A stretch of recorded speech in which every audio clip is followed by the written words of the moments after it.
Well, so far we have heard about why we need to protect religious freedom, and we've heard about what needs to change in our laws in order to achieve this. Now we come to the point where we start to think about the role that we can play to make all of this happen. Our next speaker is Michelle Rowland, MP, the member for the federal seat of Greenway, which covers this local area. Now, I've spoken with Michelle on a number of occasions about the issue of religious freedom since about July last year.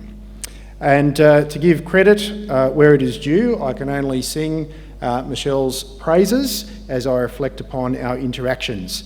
Michelle has certainly, from my perspective, approached this issue with a very open mind. And she has taken the initiative to give me opportunities to express my concerns on these matters to high-level figures within her party, including the Shadow Attorney General, Mark Dreyfus. In early September, Michelle was outspoken in articles that appeared in the Australian and Sydney Morning Herald newspapers about the need for her party to take seriously the concerns of religious people on matters such as religious freedom. Tonight, Michelle will speak about the feedback that she has been receiving from religious people about this issue, as well as outline ways in which we as constituents can be engaged in the democratic process to help protect religious freedom. So would you please welcome Michelle Rowland, MP.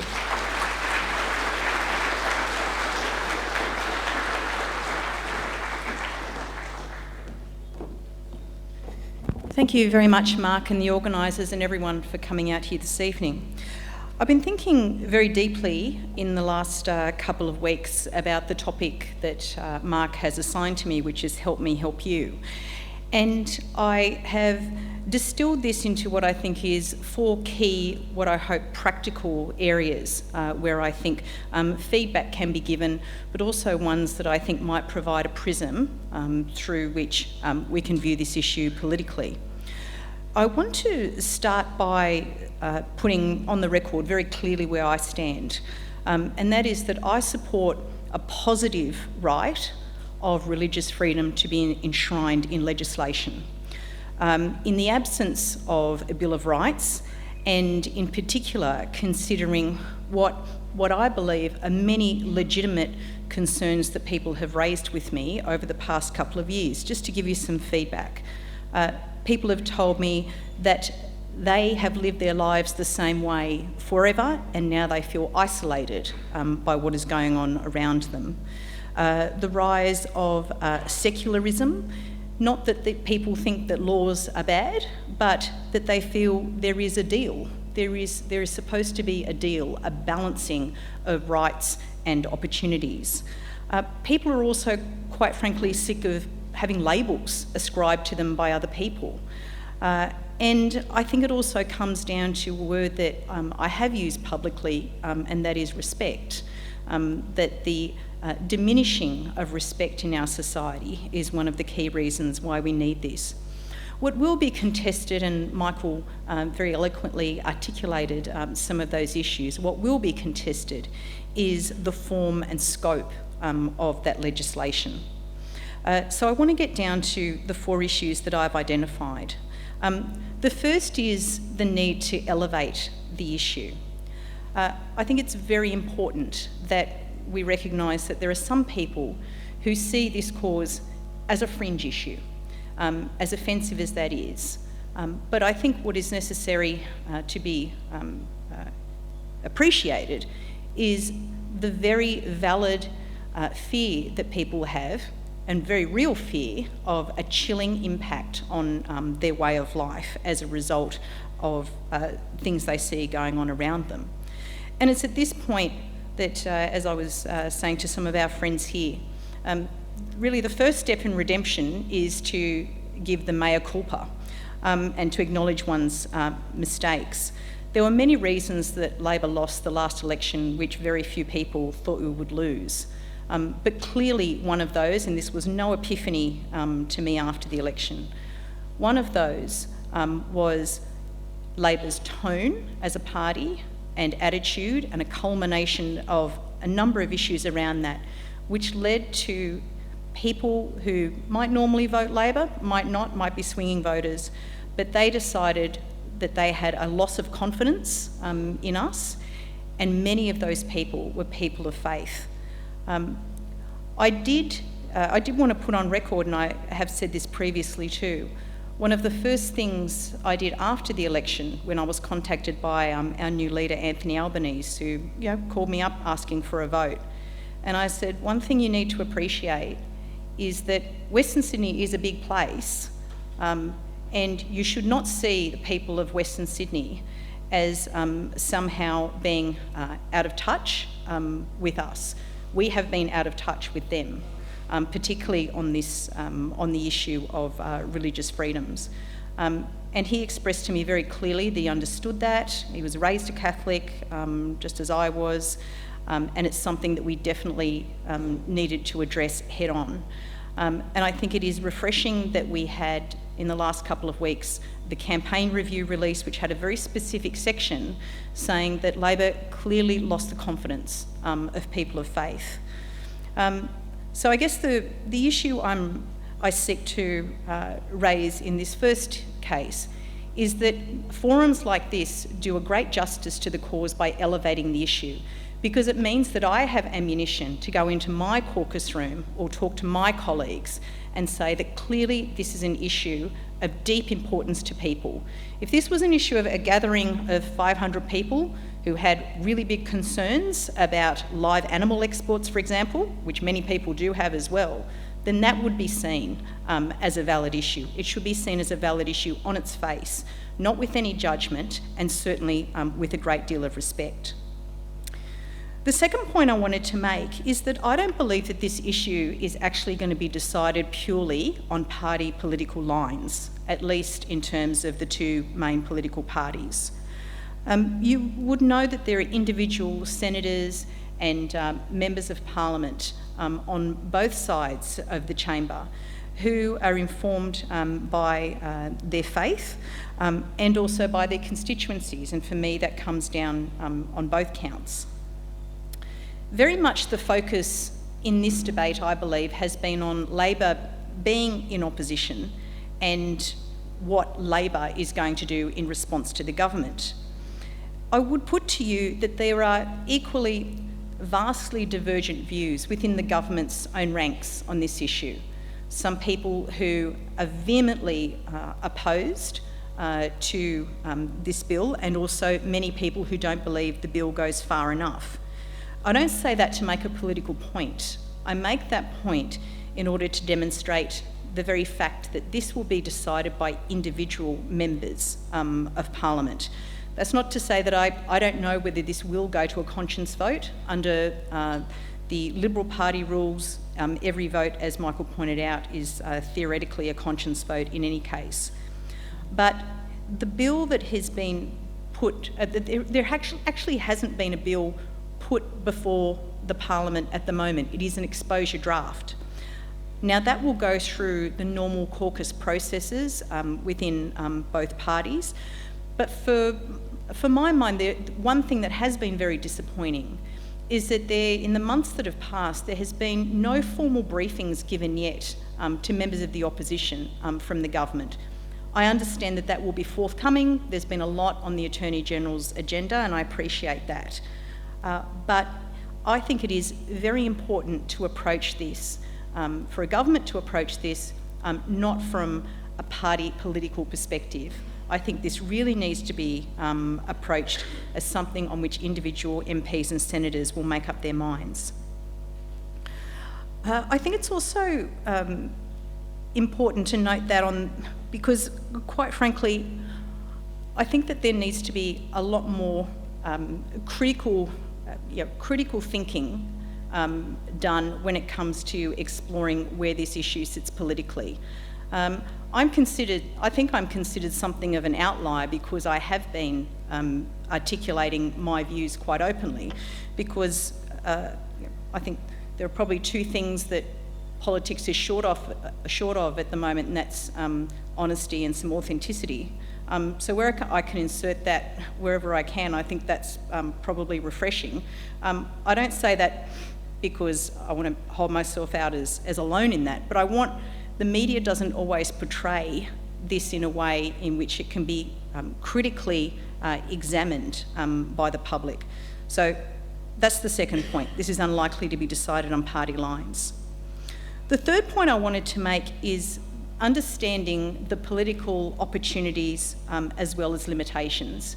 Now, over the past 3 years, where it was essentially a hung parliament in terms of the Senate and the numbers in the House of Representatives, Labor was very much seen as a party that could effect change, that could use the numbers or the crossbench in order to change laws, to bring about amendments to laws. That simply doesn't happen in this parliament. The makeup of the Senate and the House of Representatives is very different. So quite a few constituencies are finding it hard to process that, to understand that, you know, we can't fix, you might have a grievance, but we can't fix everything. But that's not to say that Labor in opposition and individual members are powerless. There will be different decision-making points in this process. It just won't be the same as the last 3 years. Now, the other thing you mightn't be aware of is there's actually only 2 more sitting weeks left for this parliamentary term. That's a very short space of time in which a bill can be introduced, amended, go through its committee process and pass both houses of parliament. So the prospect of that happening this year is actually very remote. It would be remote for any significant piece of legislation. But what I would encourage you to do is, for those of you who don't live in the area, and I'll be staying back a bit afterwards, but those of you who don't live in the area, to contact your local MPs or senators as well. Because there are numerous occasions where I've had colleagues who've told me that a well-articulated point of view for 1 or 2 constituents on a contentious issue has really made the difference to them. I did want to highlight also, lastly, and this is my fourth point, and I guess it's a question for those gathered here this evening. At what point does the movement for religious freedom designate a decision? When will a decision be made? Now, not everyone is going to agree with everything in the exposure draft, and I think it's good that we have an exposure draft. To the government's credit, it's been put out there for discussion at this time. But again, as Michael has pointed out, there are some people who are very underwhelmed with this bill. There are intricacies within this bill that clearly have a lot more work to be done on. One thing that I would mention as well in the bill, the one section that actually stumps me, there's a section called unjustifiable financial hardship and a $50 million threshold that gives a different level of protection to statements of belief. Some people call this the Qantas clause. So it seems unusual, and it's been criticised as such by a number of stakeholders, and I'm actually not aware of any other anti-discrimination legislation that makes a demarcation of this kind depending on the wealth of a corporation involved. But I've been using this time wisely to consult with many different religious groups, many different beliefs. And let's remember, this is a religious discrimination bill, this area comprises a number of people of many different faiths. Some church leaders have urged that this bill not be passed in its current form, that they will rather have nothing rather than something that's substandard. It leads to some key arguments about, should we have a half-good piece of legislation and revisit it in future? How hard will that be? I'm actually meeting with the Bishop of Parramatta tomorrow, but I think we need to recognise that religious freedom means different things to different people. I see some of our Sikh community in the audience here, and for them, some of the elements of the Sikh faith are issues that they have been grappling with for some time, including carrying symbols of their faith. And I also want to recognise that there are some particular groups of Christians here whose homeland they are actually persecuted. So to come to Australia and thinking that we have religious freedom here and to be let down in that way is something that I want to acknowledge. So just to recap on where to from here. So I've been asked to talk about what you can do as concerned citizens to make your views about religious freedoms known, and being here much of the feedback that I've personally received I'm also very grateful for. So I would encourage you, if you haven't already, to make your views known to your local members. And I think it's also important to emphasise how to convey that. I suggest you do it in very practical terms, which is important for two main reasons.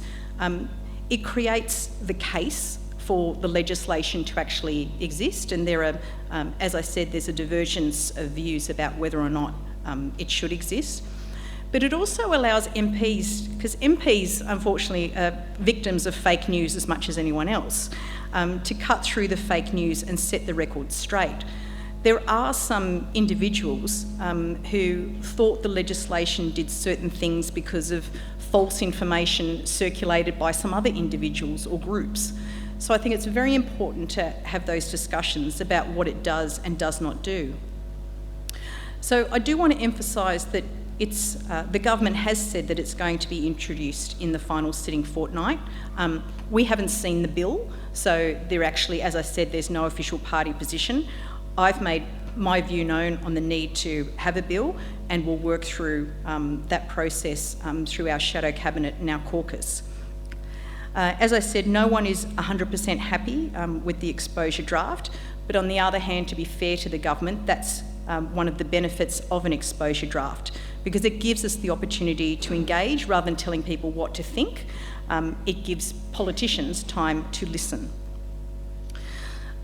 So in conclusion, what does the draft do? Well, it prohibits discrimination on the basis of religious activity in most areas of public life, and I would say that that core part would not be controversial. I think there's broad support to prevent discrimination. But the contention comes, as Michael highlighted, with the potential conflict with other rights and obligations. I think it's important to identify and discuss those contested elements.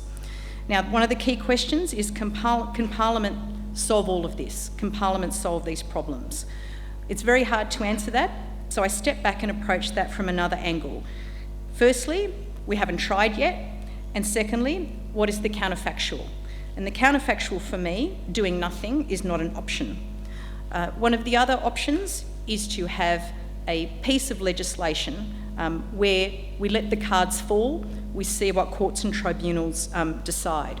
My view is that the bill needs to be as robust as possible, rather than leaving this in the hands of the adjudicators. So this issue is not going to go away. Equally, there's not going to be a quick fix. I would encourage you not to be afraid of the political process, to engage respectfully with your local representatives. I'm grateful to many of those here who have. And I, for my part, will continue to engage with religious leaders, but with all due respect, and more importantly, with individuals, to make sure that we get this balance right and that we get the respect right. So, thanks for your time.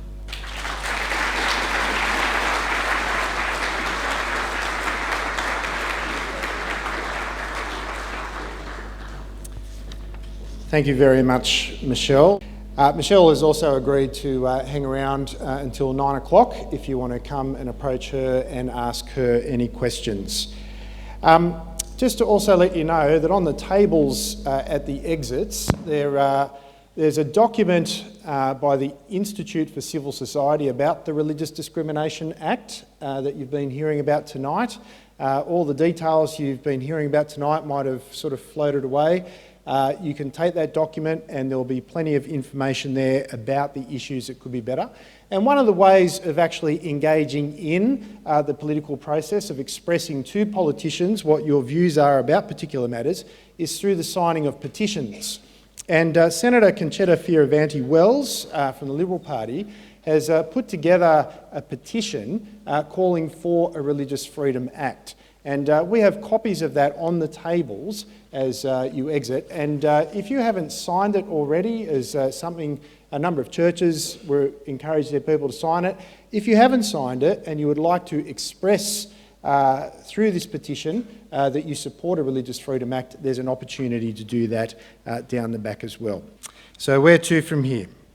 Well, the first thing I want to bring to your attention is the feedback forms that you should have found on your chairs as you came in. We would love you to take some time now to fill those out. If you need a pen, put your hand up and someone will come around and give you a pen, but we need you to give the pen back, okay? The feedback form provides you with an opportunity to tell us how you would like to get involved in the task of protecting religious freedom, and please note that we will not be selling your information to anyone. These forms can be handed to attendants that you'll find at the door on your way out tonight. Secondly, please remember that John Steenhof and his clerk Alex are available to take questions over the side. Michelle Rowland and Michael Quinlan will be available to take questions from you until about 9 o'clock, and they'll be up the front here. We also have a couple of other experts in religious freedom matters who would be happy to take any questions that you have. Con Kafataris, where are you? So Con is the president of the Australian Christian Alliance, and he would be very happy to take any questions you might have. And Michael Kellahan, where are you?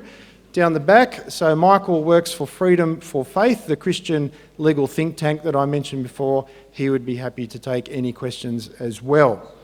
Thirdly, a number of you would have already picked these up, but Con has written a really excellent paper called Preserving Religious Freedom in Australia. He goes through the background of the issue, looks at a number of the problems with legislation, looks at how it is that we can engage in the democratic process to try and affect changes on this issue. So we have 300 of those. Feel free to grab one as you head on out. Don't forget about that petition for Senator Concetta Fierravanti-Wells' petition to have a Religious Freedom Act is on the table on the way out as well, and you can sign that. I also want to plug another religious freedom event which is coming up in the next couple of weeks, and there are flyers on the table promoting it, and that is being run by the Australian Christian Alliance. It's going to be happening on November the 30th at 3 p.m. at the Assyrian Club at Fairfield Heights. The speakers on that occasion will include Senator Concetta Fierravanti-Wells, Mark Latham, MLC, Tanya Davies MP, Guy Zangari MP, and Dr Hugh McDermott MP. So take the flyer if you're interested in that, or check out the Facebook page of the Australian Christian Alliance. Now, I want to again thank our speakers for tonight, John Steenhof, Michael Quinlan, Michelle Rowland and John Anderson. Would you please thank them?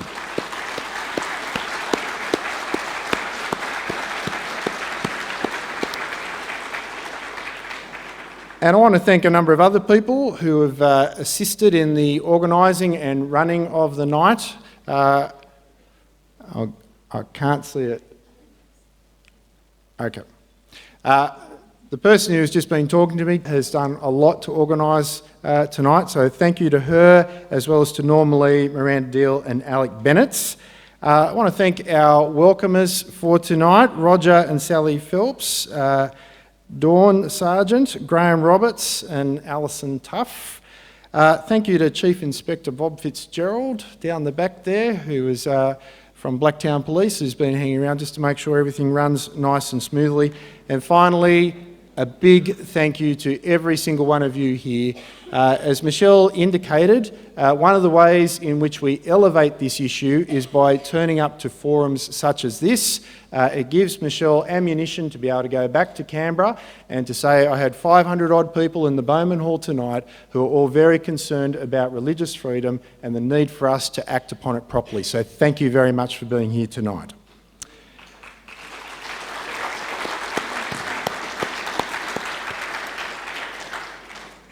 So finally, if you've got any questions, come and talk to the people that you would like to ask your questions to. If not, please make sure you sign the petition if you want to, down the back. Take the information, and so good night and God bless.